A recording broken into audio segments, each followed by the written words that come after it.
Well, do we want to go ahead and get started with our I discussion with Patrice I here now? I would say yes. Yeah. So Patrice, did you listen to it or read it? I did listen to. I've read it before. I Uh-huh. mean, before last year, and then last year I listened to it. But Well, I listened to it and I just absolutely loved Donna Tartt. I don't oh think I could yeah, have picked anyone better. she was amazing, and she had such good insights. Did you listen to the afterword? Yes. Oh yeah, that was incredible. Yeah, it was. Yeah, her passion in the afterword was so nice because it really did carry through to the book. I mean, her performance was just excellent. Yeah, I thought so too. And her southern accent was perfect. It was. Yeah. So we were going to talk about first about why the book is called True Grit, and then talk about Mattie's true grit qualities. I can kick it off. I think the title is so fitting because she always talks about in the book that Rooster was the one who had all this grit, and I think Maddie's actually the one who had even more grit than Rooster because of her determination to get this done, and doing things so unconventionally. Um, I think that showed that she really did have true grit. And really, to survive in that day and age, at least according to today's culture and standards, everyone had to have true grit Yeah. because of the elements. I mean, if you got sick, I mean, there wasn't medicine. Everyone had a horse for transportation. So you had to have grit to, even get on a horse and go, Mm-hmm. ride somewhere. Not to mention that everyone owned a gun and that you had to know how to shoot it Yeah. and protect yourself, to hunt, for even if, critters got into your barn or something, you had to be able to go out there in the Mm-hmm. middle of the night, and they had outlaws. Yeah. And if you did anything wrong, you were just forget it. You were hanged or you were shot or there was no punishment was so severe. So And there if was really like no consequences really in like the territories. I mean, they didn't really have lawmen or anything like that like they might have had, the rangers that would go out and hunt down outlaws, but I mean, really you could get away with murder. Like Right. honestly. I guess that's why they would put a bounty on someone's head to bring them in, and then the vigilantes would go out and try to find them. mm-hmm. Yeah, or the roosters who was walked a fine line between a good guy and a bad guy. You want to go ahead and show your video, Darla? Maybe tell Patrice about your friend and. Yes. So I went out and I filmed with a local cowgirl, my friend Oh, Kelsey. She's okay. a very good friend of mine.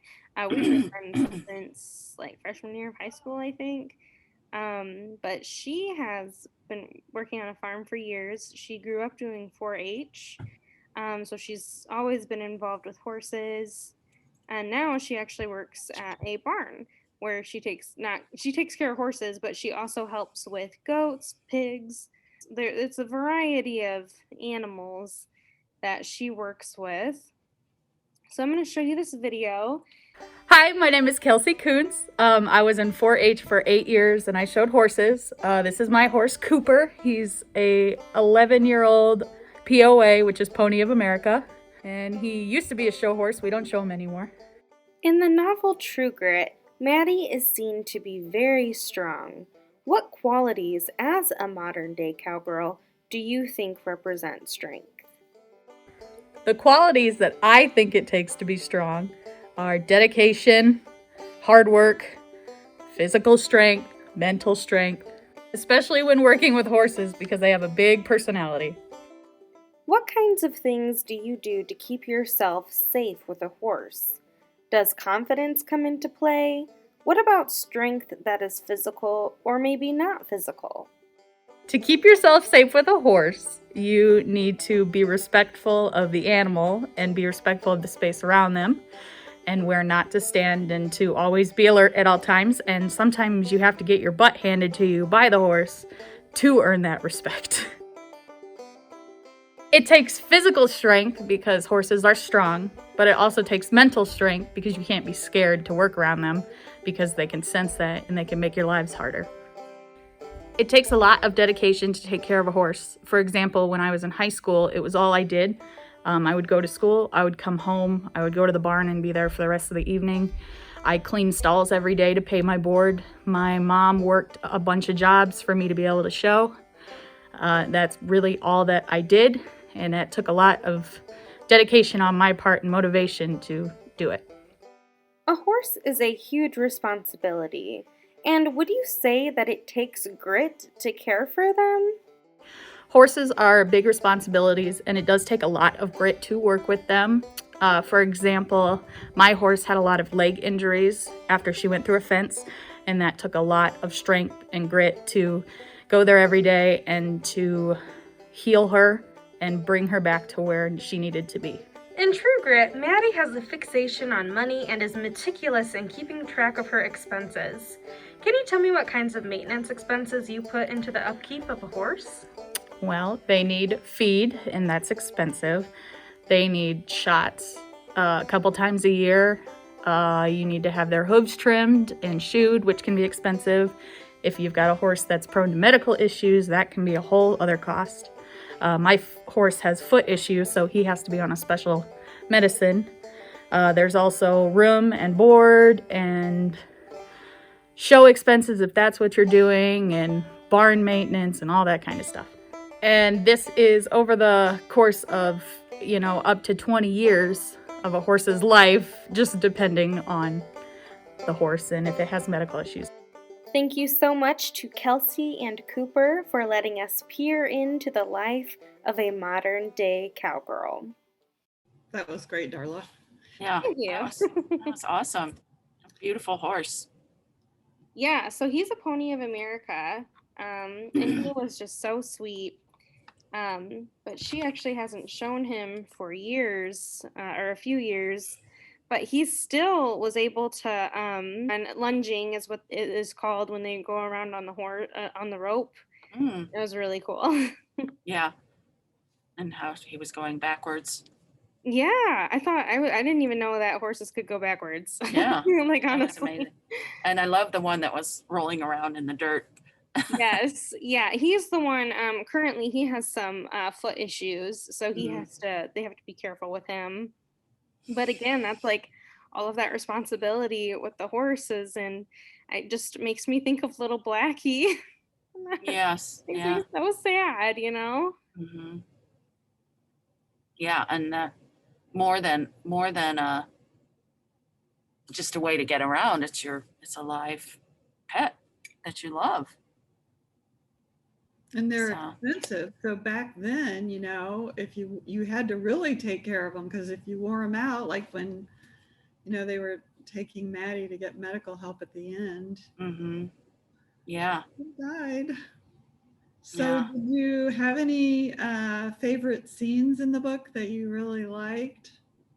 I don't know if you've read it recently enough to Yeah. remember any. We were talking about that at the art program on Monday, but I was thinking about the scene where they're sitting with the landlord, and I just think that kind of showed the grit with the rat and stuff, and how he just casually took his gun out and shot the rat. I mean, if you were, and it didn't seem to faze any of them that there was a big rat eating their food. Whereas, what were your favorite scenes? Well, one of the scenes that really stands out, it's not a favorite, but when she falls in that snake pit, Yeah. it's so vivid. They describe the skeleton and all of those snakes hiding in there, Hmm. and, then getting bitten. Yeah. And it seems, from what I remember, it seems like she was in there for a long time. She was. And then that one guy, LeBeouf, I don't know if that's the way you pronounce his name, but he had to crawl in there and get her out. Yeah. Oh, man. Yeah, that was in the detail that he described that scene with. It's like you could see her pulling the shirt over to her, and then the realization that all of the snakes were in the body, which is just, kind of horrifying. Like, Yeah. Yeah. And the scene too where at the beginning when Rooster and LeBeouf were trying to get away from her and ditch her. And she was so determined, boy. She got on little Blackie and she was going to get across that river to save her life. And that was actually my favorite scene, was that one where she ran, like the guy was leading her back and then she tricked him. She said, "Oh no," and like my hat, and she had her hat off and she took her hat and she just beat him with it. And it just surprised him enough that she was able to get little Blackie turned around, and they dove right into the river and got to the other side even before Rooster and LeBeouf got there. I was like, woo, go Mattie. Yeah, that showed her grit, her true grit. So one question that April brought up for our program, because she talked about women and how women had no rights. Basically, if you were married, you were nothing because your husband owned you. He owned whatever you owned, your property. If you were a property, your money, you could not possess anything. So that kind of is one of the reasons why Mattie's so determined, so careful with her money, because she had to take care of her family because her dad wasn't able to anymore. So, and why she never married either, because she had money. She wanted to keep her own money. Yeah, her level of independence, even when she was younger, but also like from her perspective as an older woman, I mean, it just really, her independence shines through every time, which is really impressive to me. Especially like in a novel like that, because you just don't see a lot of that. It's some of the historical novels that I've read, it's like, oh, I can't help myself. And I really love to see in a historical context a strong female lead. Yes. Yeah, most Westerns are, I think of them as like romances, only with horses, I mean, a lot of them are like written like that. Their women are helpless creatures that the men have to rescue, or women aren't even in them at all. Yeah, one thing that stuck out to me when she first met LeBeouf, I think Mattie had blushed. I think it mentioned in the book, she kind of blushed because LeBeouf was handsome. But then when she started talking to him and she was like, this guy's an idiot, and he started getting all up in her business, and she was like, well, I don't want you involved, so I'm going to lie and tell you that Rooster isn't around so that you can't talk to him. But LeBeouf had said, I had even thought to give you a kiss. And I was like, ew, you are a man and this is a 14-year-old girl. Like, gross. But that was just, I mean, when you're 14, I mean, they're lining you up to get married anyway. Back then. Yeah. So, I mean, and I can't remember what she had said exactly, but she was like, I'd rather die than get a kiss from you. So were you surprised that she became a banker?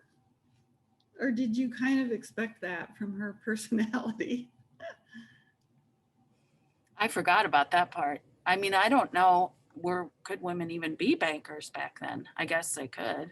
I don't know where she got the money but at 14, she was ready to take on the world. So yeah. But she did say something about writing, if I remember. So she did get paid for some of her writing, but I don't know how she could parlay that into it being open to having a bank. Maybe she knew how to invest money, and She was so meticulous with her money too. Like it was Yeah. almost an obsession. Keeping track of her money, even the shipping costs. I mean, she was so thorough, and I almost wonder if in that setting, she had set herself up to be a businesswoman, Mhm. and even at that time, I do wonder if like they would have just been interested in her just because she was so good at money. Yeah. Or persuaded them like she did the horse trader. Yeah, her grit got her that. She was persistent. Hmm. They may have just done what she wanted just to get her off of their backs. There was so much violence back then too, it was a lot more common than it is. I mean, we have violence today, but I think people faced it a lot. Have you seen any of the True Grit movies, Patrice? Yep. I watched both of them with Brenda. We watched them at the, last year before pre-pandemic times. But yeah, they're both good. Have you seen them both? I saw the most recent one. I kept meaning to rewatch it. It's been probably years since I watched it, but I do remember the feeling that I got from it, and I do remember enjoying it a lot. I think I watched it with my grandma, and we both really liked it. Yeah, Yeah. I've watched the recent one too. Is John Wayne in the first one? Yes. Yeah. So I should probably go and watch that one. Especially they're so different from each other. I think the the John Wayne one is a John Wayne movie, so it's kind of like he's really broad in his acting style. And I was reading something yesterday, and it said that he really loved this role. It was his favorite character ever to play. Oh, because he was so human, and he changed. Mattie changed him, and I think the Jeff Bridges plays it a lot more subtler. But they were both good. Why do you think Rooster didn't ever try to get a hold of her again? Do you think, well, for one thing, I guess she didn't find out till later that the lawyer had accused him of, taking her and getting her in trouble. But do you think he just felt bad or he I don't know. I never thought about that. I kind of think he felt guilty. I think, he kind of called her sis. Like I feel like it was kind of like not endearing at first, but it became endearing later. And I think after she lost her arm, I think he might have been kind of riddled with the guilt of her getting hurt, and then having lawyer Daggett come and accuse him of everything. I'm pretty sure that felt pretty bad for him. So, that he felt bad on himself for that as well. Especially with earlier in the book when LaBeef was saying, she's gonna get hurt, she's gonna slow us down, she's gonna, die out here, and Rooster kind of assumed responsibility for her. And in the end, like, she did get hurt really badly and could have died. So part of me thinks that he felt responsible and maybe a little bit shamed. Mm-hmm. But didn't she save she had him buried and stuff after he died, and he knew she was going to do that. Or did he know she was going to do that? no? Oh, okay. He was in I don't know. He didn't have any family or anything. So she put him in a place where he could be respected and had a new headstone put on his grave. Yeah, he was with that traveling circus there at the end after abandoning a woman and children that he had kind of shacked up with. He led a very interesting life. Yeah. He couldn't settle down in one place. That's a typical cowboy also. I agree. And even him talking to her, like when she was when they were like on the rise, I think. And she was trying to fall asleep. And he kept just talking and talking and talking and talking about all of his adventures. And she was like, oh my gosh, like, shut up. He kept going on and on. Yeah. Yeah. So, and maybe that's why he never got in touch with her, because he was traveling and having more adventures. Yeah, it's not like he could text her. Right. He could send her a telegram, though. Did he know where she was? Might not have known where she was. That's a good point. I don't know. How did people stay in touch way back then if you were moving around a lot? And Word of mouth, probably. Mhm. Like, They had letters, didn't they have they letters? exchanged letters. or I guess you could tell somebody in the town that you were leaving to go to this area, and Yeah. but still, it was not quick communication by any Mhm. means. So would Yeah. you recommend the book to somebody? Oh yeah, definitely. Yeah. Just for something different? Mm-hmm. Yeah, if they ask for a Western, I would definitely recommend that. Or a book about a strong with a strong female character lead. It was honestly kind of nice. I typically kind of get into like a fantasy, science fiction rut where I just kind of read those books over and over again. And this was such like a nice break in between, almost kind of like a palate cleanser before I dive back into those Mhm. types of books. But it was just excellent. And it's so fast. That audiobook was only like 6 hours. Perfect for like a long car ride that, Mhm. going to and from somewhere a couple hours. Yeah, yeah. And she was such a good reader. Okay. Thank you so much for coming and like All participating. right. This is great. Good to see you guys. Yeah, you Thank too. you. Have a good night. You too. Bye. Bye.